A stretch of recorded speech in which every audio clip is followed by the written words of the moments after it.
Hey guys, thanks for tuning in to another episode of El Haradim Querido.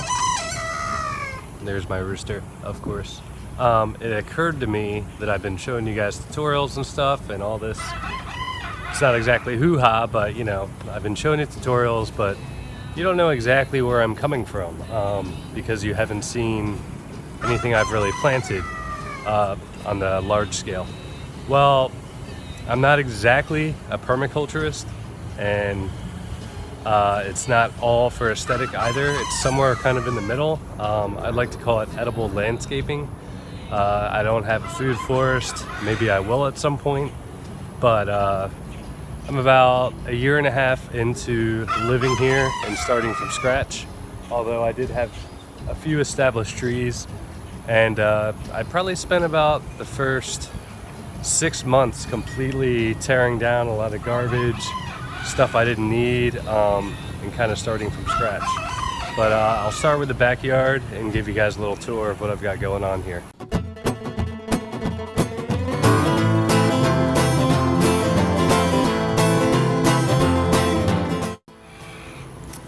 Also bear with me and keep in mind that a lot of these were either transplanted from my old place or started from seed many years ago.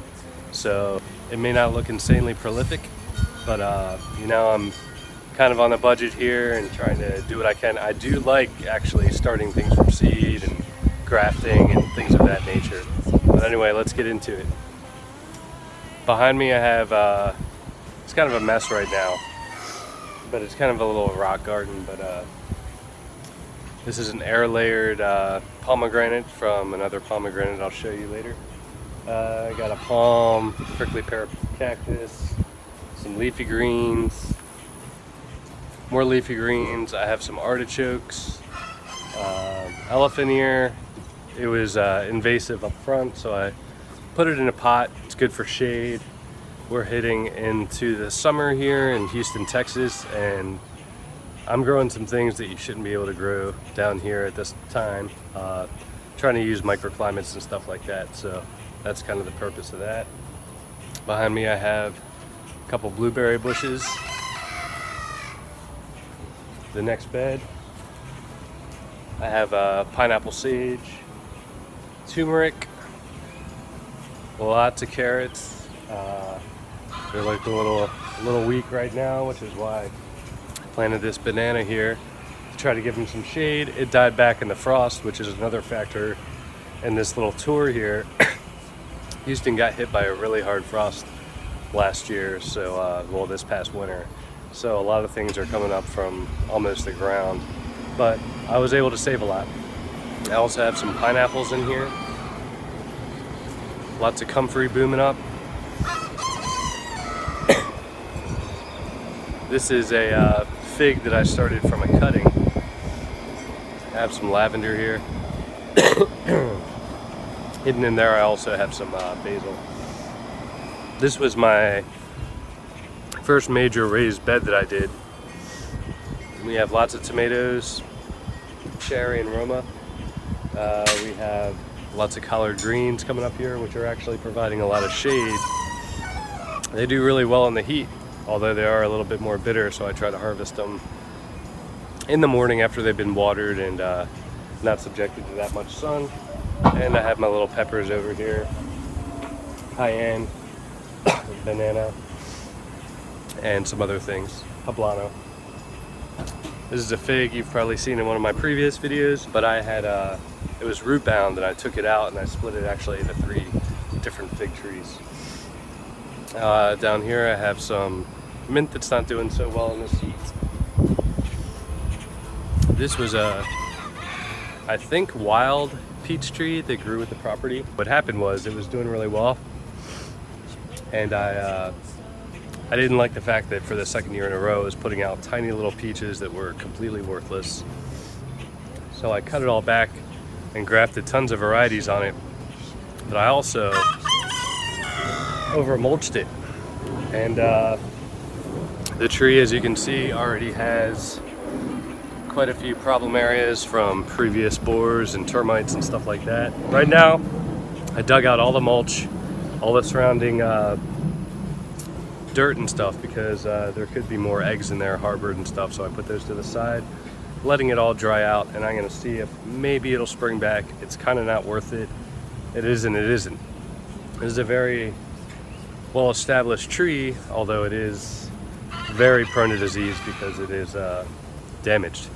So I'm gonna wait a couple of weeks maybe and see if it starts to spring back, some of these grafts take, because you know, this is years ahead of me planting a new tree. If not, if it doesn't do well, I'm gonna have to cut it down and start from scratch. Here's a little pecan seedling, my loquat that I got plenty of loquats from this year. This is another bed I did in a previous video a few weeks back. It's three sisters. We have corn and squash and beans coming up here, different types of beans. This is my persimmon tree. When I talked to you guys about the frost doing a lot of damage, well, my papayas went straight to the ground, but now they're coming back. They're branching out a lot, which is kind of cool. Got some marigolds in this little bed here. Lots of climbing spinach, Malabar spinach. This is my 6-in-1 apple tree. All the grafts have taken off really nice. It's doing really nice in the sun. I also have this raised quite a bit because, as well as frost, as well as heat, Houston has another nightmare called hurricanes. You may remember Hurricane Harvey from last year. I have them a little higher off the ground in case it floods again. I did have to start from scratch on that apple tree as well. Over here I have a chaya that I started from a cutting I got offline, which is pretty cool. Started slow, but it is coming up very nicely now. This is an avocado that went to the ground and it's coming back up. Behind me here I have velvet bean growing insane. I've actually had to prune it back because I also want to trellis up some of this passion fruit vine. I'd like to trellis up all along the fence here. Also, I'll bring to your attention the koi pond I built just a few months ago. Fully stocked with koi, mosquito fish, some guppies, and a couple other fish. We have some growth in here. I did have watercress growing in here, trying to grow some edibles, but we had some frogs mating in here and the tadpoles ate most of it. They should come back. Also have a ton of lemongrass growing around here, which is also good for keeping mosquitoes away and cooking.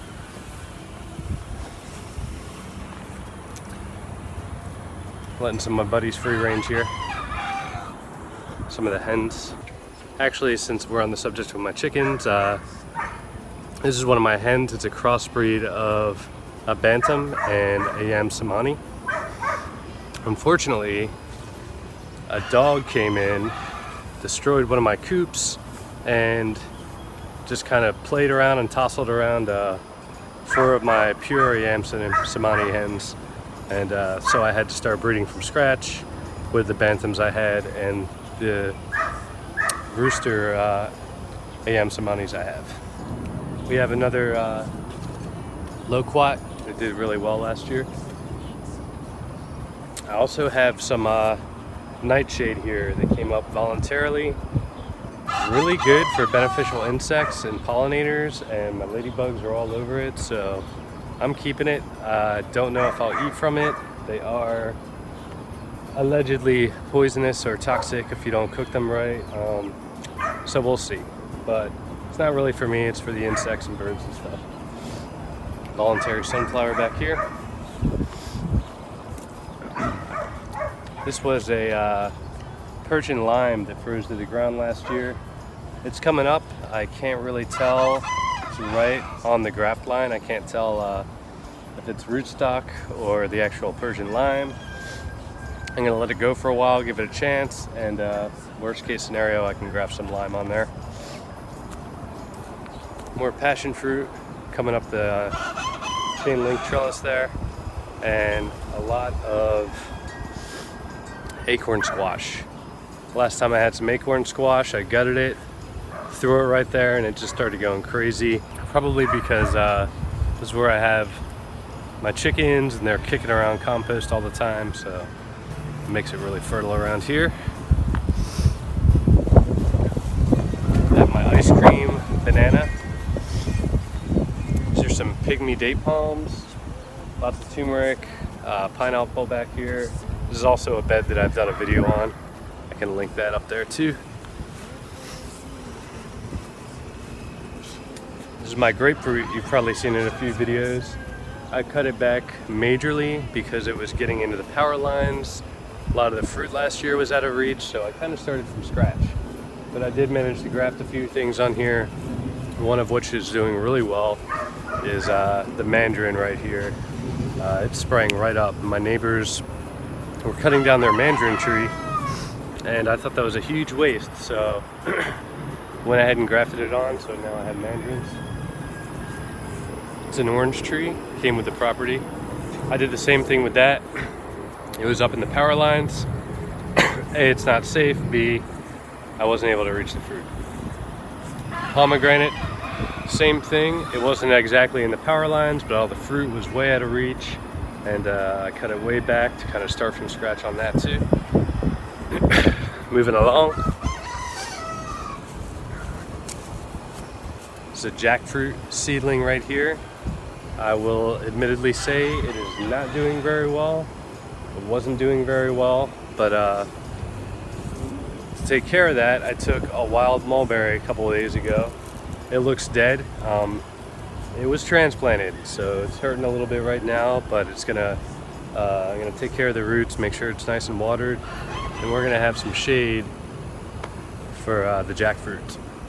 And eventually, when the jackfruit's established enough, it may either coexist, or I may have to chop down or relocate the mulberry, use it for shade somewhere else. Also, this is kind of my tucked away secret little bed I have back here. I have some okra, some collards, some squash, lots of asparagus, and had some corn, had some other things. This bed's a little weird because before, last year, it was doing really well, but we put up this fence. So we have two budding fences. We have a building right here and my house. So it's getting some light in the afternoon. Probably could use a little more. But also I kind of have to rework that bed a little bit because it's just really dry. And it's not a great location, but I'm seeing what can thrive there pretty well. One thing being the asparagus does really well there. The okra does too, which those things will do good anywhere, but yeah, just trying to make use of it. Also, a small thing to mention too, behind my property here, it used to be insane and just covered with tons of weeds and stuff. I cleared it out for the most part, and I've been planting kind of experimental things back there, things that might get too big for the yard, as well as some pups from a banana I have out front, and some of the fig trees I propagated and stuff like that, which is kind of cool because it'll still won't be completely worthless. Okay guys, well, I guess I didn't realize how much I actually had planted back here. So what I'm gonna do is do an update on the front yard eventually and make that a separate video. But I really think that, I guess coincidentally, my backyard deserves its own video. I don't wanna keep you guys here watching forever, so I'll make that another video, and I'll probably link that up here once it's finished. And yeah, as always, thanks for watching. Questions, comments, if you have anything to say about this, if you have a different take on things.